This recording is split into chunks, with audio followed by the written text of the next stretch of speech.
73 साल की बुजुर्ग दादी जो अमेरिका में पिछले 30 सालों से ज़्यादा वक्त से रह रही थी, उनको अमेरिका से डिपोर्ट कर दिया गया है। अचानक उनको जब वो अथॉरिटीज़ के पास गई थी, उनको डिटेन किया गया।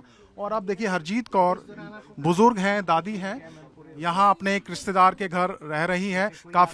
काफ़ी समय से वो अमेरिका में रह रही थी। अचानक उनको यहाँ पर भेजा गया है और इस वक्त अपनी दुखड़ा रो रही हैं। उनके जो रिश्तेदार हैं वो भी उनके साथ यहाँ पर मौजूद हैं और आप ये दुख महसूस करते हैं। जो परिवार है, जो उनके पोते पोती हैं, वो वहाँ पर रह रहे हैं। माता जी, एक सवाल बस मेरा, किस तरीके से आप देखती हैं, कैसे आपको डिपोर्ट किया गया अमेरिका से? हाँ जी, कितने सालों बाद क्यों अचानक डिपोर्ट कर दिया गया? वो मुझे नहीं मालूम।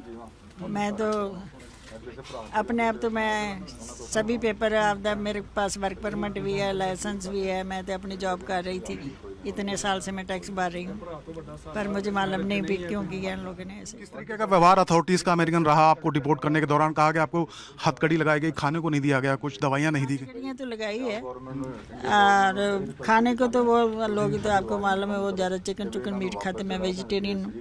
मैंने बोला उनको वेजी खाना है, वो बोलते वेजी खाना है नहीं। फिर मेरे को बोला ब्रेड से टर्की वगैरह निकाल के वो खा लो, उसमें तो टर्की लगी होती है, मैं थोड़ी खा सकती थी।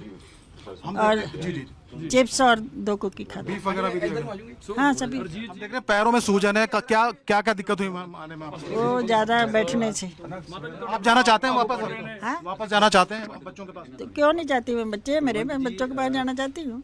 हम इस वक्त मोहाली में हैं और हरजीत कौर जो कि अमेरिका में कई सालों से रह रही थी, उनको अचानक अमेरिका से डिपोर्ट कर दिया गया है। वो फ़िलहाल यहाँ मोहाली में रहने आई हैं और मेरे साथ कुलवंत सिंह हैं, उनके रिलेटिव हैं, और हरजीत कौर भी उनके साथ यहाँ पर मौजूद हैं। और काफ़ी उनको दिक्कतें हुई यहाँ पर आने में। हरजीत कौर को हेल्थ कंडीशंस भी उनकी ख़राब हुई। मेरे साथ कुलवंत सिंह, उनसे बात करते हैं। सर, किस तरीके से अब क्या स्थिति है कुलवंत जी की, माफ़ कीजिएगा हरजीत जी की, और क्या इलाज चल रहा है उनका? मतलब मेंटली डिस्टर्ब हैं वो, और पेशेंट हैं माइग्रेन के, थायराइड की गोली खाते हैं। उन्होंने दोनों अपने जो घुटने हैं उसकी सर्जरी कराई है। तो ऐसी बहुत सारी प्रॉब्लम है। फिर सबसे बड़ी जो है ओवरेज, 73 ओल्ड लेडी। सो प्रॉब्लम्स तो काफ़ी हैं, पर ये है कि चलो अपनी सिस्टर के पास आ गई हैं तो थोड़ा सा इनको जो पुराने दिनों का जो उन लोगों को मिली है तसज्जुद, उससे थोड़े से ये बाहर आए हैं और हम और कोशिश कर रहे हैं कि भाई ये बाहर आ जाएं। तो क्योंकि फैमिली वालों से कांटेक्ट नहीं करने दिया गया, तो कैसे आपको पता लगा और इनसे संपर्क में आए, और कैसे आप इनको कहाँ रिसीव किया आपने? फैमिली वालों को कोई खबर नहीं थी ना, जो उनके बच्चे हैं अमेरिका में उनको भी कोई खबर नहीं थी। वकील के थ्रू ही इन्फॉर्मेशन मिलती थी। वकील बताता था कि आज इनको बिठा रहे हैं कोर्ट में, फिर शाम को मैसेज आता था नहीं बिठाया नहीं है, कल बिठाएंगे सुबह। तो ऐसे ही 2-3 दिन तो ऐसे निकल गए। फिर फाइनली हमको वहाँ से मिला कि भाई उनको बिठा दिया है, और ये नहीं पता कौन सी फ़्लाइट में है, क्योंकि इस फ्लाइट का कोई नंबर नहीं देते।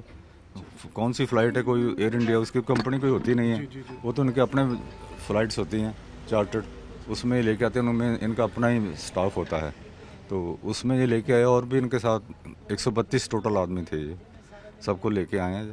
तो जिस तरीके का व्यवहार किया गया, और आपको भी बताया होगा, कैसे आप देखते हैं एक बुजुर्ग महिला के साथ जिस तरीके से बर्ताव हुआ?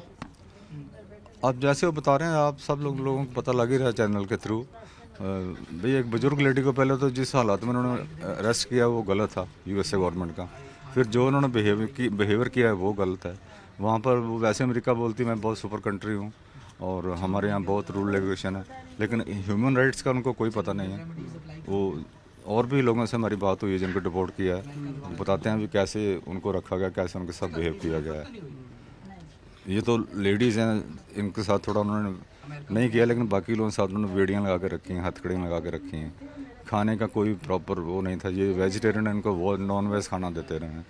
इन्होंने बोला कि नहीं मैं खा नहीं सकती, तो इनको आइस की प्लेट भर के दे दी। तो कानूनी लड़ाई जारी रहेगी? जारी रहेगी।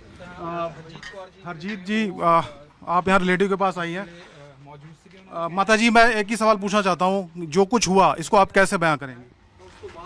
कैसे बोलूँ, मैं तो सुबह से बोल के थक। बस अब आखिरी बार बोल दीजिए। परिवार के साथ आपने कहा जैसा जाना चाहती हैं, अब आगे की लड़ाई कैसे देखती हैं आप? आगे की लड़ाई मेरे बच्चे ही करेंगे सारा कुछ, जो करना। मैं तो इधर कुछ नहीं कर सकती, वही लोग करेंगे। डॉक्टर ने क्या बताया आपको, क्या दिक्कत? अभी डॉक्टर के पास भी नहीं गई, जा ही नहीं पाए। नहीं, अचानक से 30 साल वहाँ रहने के बाद जब अचानक जाने के लिए कह दिया जाए, कैसा आपको लगता है, कितना दुख होता है? वो आप ही जानो, देखो कैसे होता है।